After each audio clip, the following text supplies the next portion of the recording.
Hi, it's nice to be here. I'm Leslie. I've been an editor and a writer for more than 20 years. I started my writing career after I worked for an international theme park design company, which led to my writing for a number of business magazines that were related to that industry.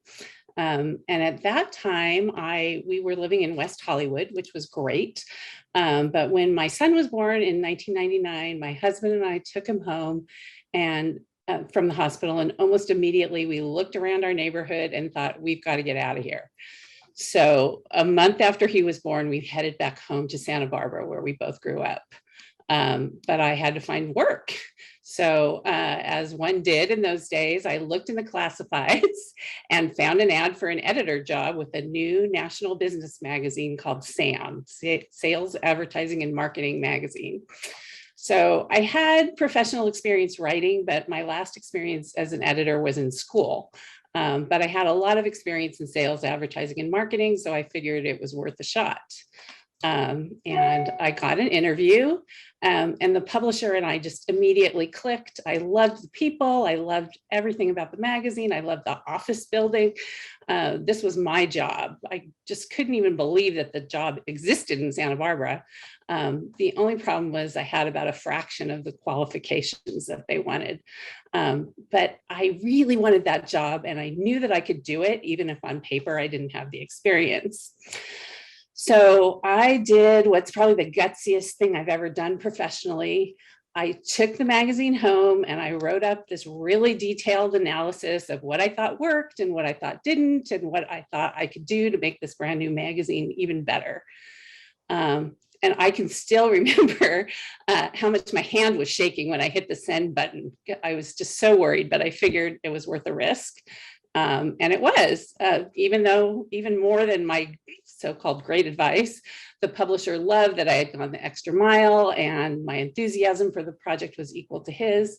So he hired me, and very soon after that, the top editor left, and I became the executive editor of this magazine, having had exactly one issue under my belt. Needless to say, it was a very steep learning curve, but I jumped in and I worked really hard and I learned a ton, and we produced a really good magazine. We even won some awards, and it was an amazing experience.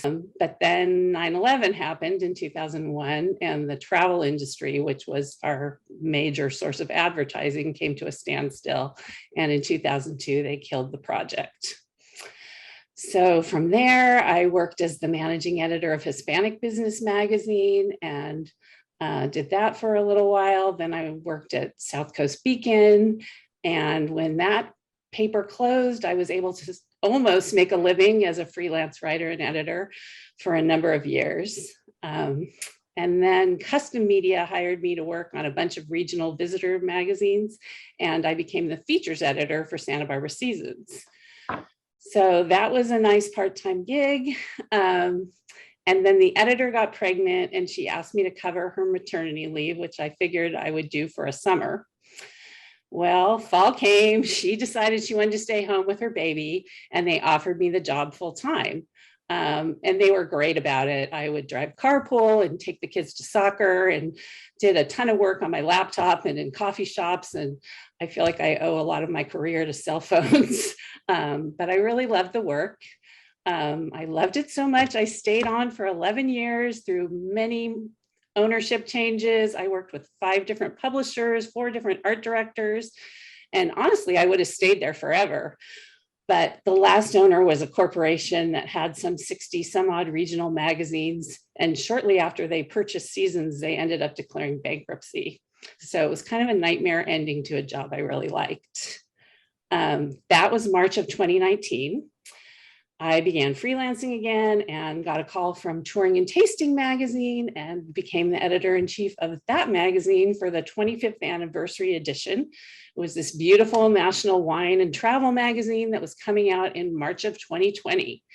And of course, I was so excited because, spring of 2019 had been such a bummer, but spring of 2020 was going to be great. Well, we know what happened in March of 2020. Basically, when COVID hit, all the places across the country that were set to distribute this magazine had to shut, and it really never recovered. But having been through a job loss the year before, I was much more prepared and able to work consistently for many different publications. But I also really missed having colleagues, and that's actually why I joined the board of AWC, and it's been really nice to work with this team. And lo and behold, shortly after I joined the board, I was hired as the managing editor for a new project at UCSB. So we're working now on the first issue of UC Santa Barbara Magazine, which is a brand new magazine replacing the old Coastlines Alumni Magazine. It's a glossy print publication covering campus culture, community, as well as alumni. And it's got a lot of rich, smart material. I'm really excited about it. I'm learning a ton, and doing a project like this from scratch has been really great and very exciting. It's definitely a huge endeavor, lots of moving parts, and I'm really looking forward to being able to show it to all of you and everyone in November.